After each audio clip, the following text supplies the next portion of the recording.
Hello, my sweet summer children. I'm back with the juice. I had like a stark, secret, dark, ancient, creepy history video edited and ready to go, but I was on Twitter like how I be on Twitter, and boom, my wig got snatched clear to Asia. There was a leak or like an exclusive report from Deadline that an HBO prequel about the Targaryens was nearing a pilot order.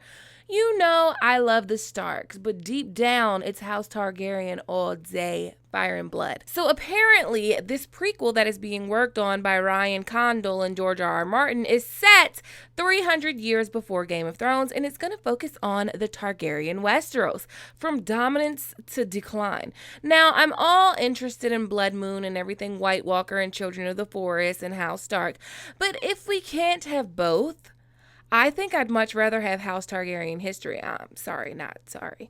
I see a lot of people talking about this prequel and what it's about, and they didn't really know what they were talking about. They didn't really do their due diligence. Twitter is just a dangerous place. But I'm here to set the record straight with facts. Mostly, we don't know anything about anything other than this prequel is likely going to be based off of Fire and Blood. But there were some clues in George R.R. Martin's blog post about this prequel that seems to point to the prequel being The Dance of Dragons, which makes tons of sense. And we're going to talk about this. But first, let's talk about the facts. This prequel is not a guarantee. Like, don't even get your hopes up for this. It could happen. It might happen. It will likely happen. But nothing is ordered.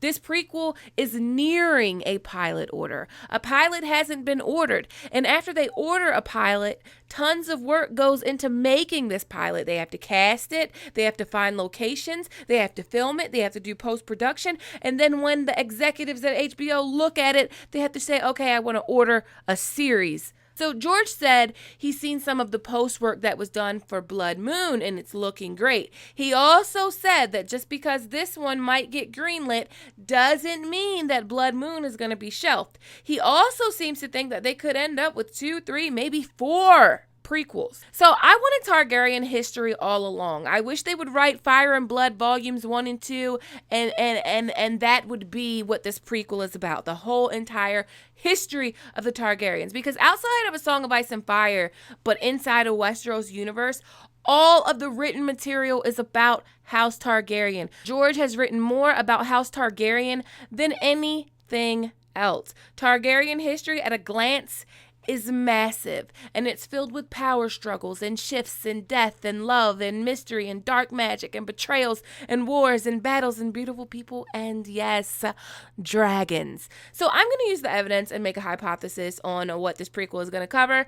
And in George's Nada blog, he says, of all the reports that have been reporting on this prequel, the most accurate and on the nose is the one by James Hibbard from Entertainment Weekly, and he links us to that article. And that article says that the series will lead up and eventually chronicle the Targaryen Civil War, aka The Dance of Dragons. And this makes sense because most of George's standalone in-universe stories are about the Dance of Dragons, the lead up to it, the Rogue Prince, and the Princess and the Queen, the actual dance. I believe you can't tell the story of the Dance of Dragons without starting with a young Rhaenyra.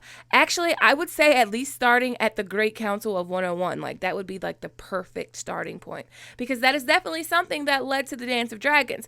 But the dance was about 29 years later, and the dance only lasts about 2 years. So depending on how fast or slow they want to pace this series depends on where they are going to start. There are characters that need to be built up before any battle even starts. Daemon Targaryen, for one. He's a rich character and he's likely going to be loved by a lot and hated by a lot. And Daemon and King Viserys' relationship with each other and all of that plays a major role in the dance and the interworkings of the blacks and the greens.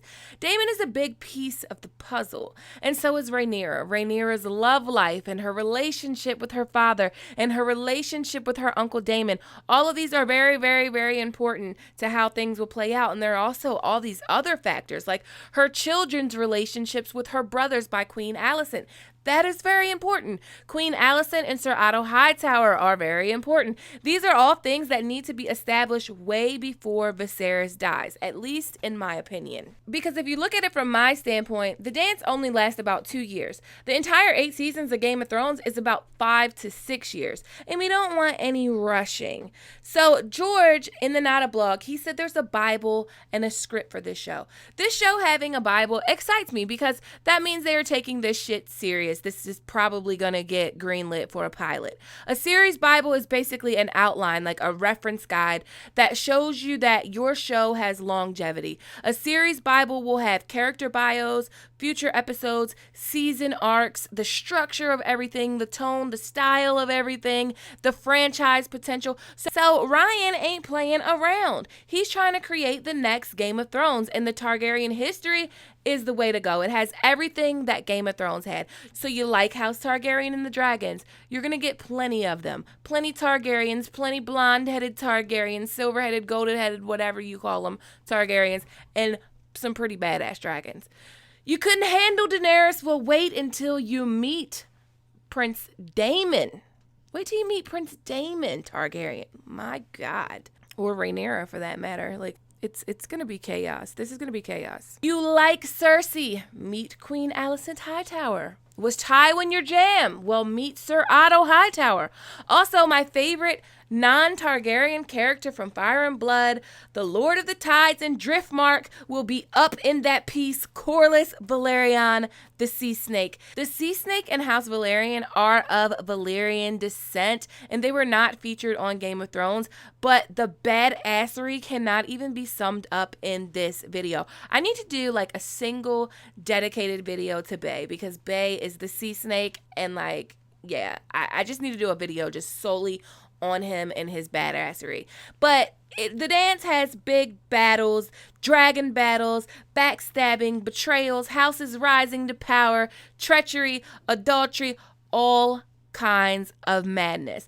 Also, it has the potential to be multi-continental because gold is sent to Bravos from the Greens and Daemon is all up in the stepstones wrecking shit. I mean, shit just goes down. I'm also sure they will weave in plenty of subplots and counterplots and mysteries. Are you excited? Because I am. Let me know what you're most excited for. I wanted to take this time to let you know what I have coming up. I will be covering the Witcher series coming up on Netflix, and I will also be covering American Horror Story. I may do it in a live stream format or not. I don't know. We have to see. But tons of juice is coming. Some Dance of Dragons juice. Aziz and I have decided to collab on the birth of dragons.